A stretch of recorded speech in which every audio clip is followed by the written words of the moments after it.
formas. Ko mēs šeit redzam? Valsts eksistē tātad 5 formās, bet īstenībā vēl vairāk. Tātad pirmā ir saistīta ar loģiski normatīvo aspektu.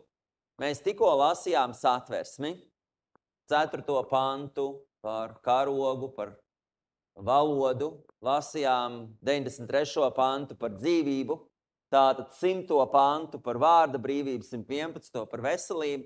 Tad valsts pastāv loģiski un ir normas, uzrakstīti normatīvi akti, kas paredz valsts pastāvēšanu. Otrais elements – cilvēku psihiskie pārdzīvojumi.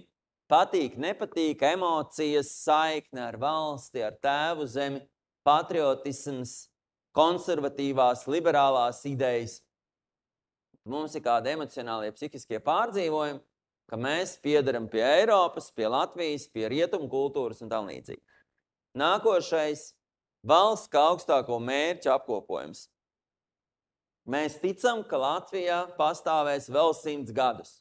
Latvijas mērķis saglabāt mūsu kultūru, Latvijas mērķis saglabāt mūsu dzīvesveidu, Latvijas mērķis saglabāt to nemateriālo mantojumu, ekonomisko attīstību, ostas, vides aizsardzību, kā augstākie mērķi. Tātad nākošais – valsts kā etnisko un politisko grupu vienotāji.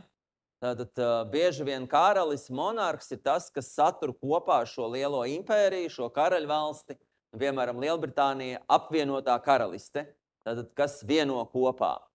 Tātad vai valsts attiecīgi Rīga kā galvaspilsēta, teritorija, kura ir kāda vienota valoda un tam līdzīgi. Mums ir gan lībiešu valoda, gan latgaļu valoda, ir gan visādi dialekti, bet mums ir kaut kāds vienots regulējums.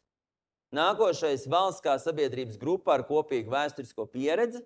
Tātad uzvarētāji raksta vēsturi, kāda ir šī vēsture, kādam tam jābūt. Un, protams, jautājumi, kas saistīti ar to, ka valsts ir vairāk īpašību kopums, kuras valsti raksturo kompleksā.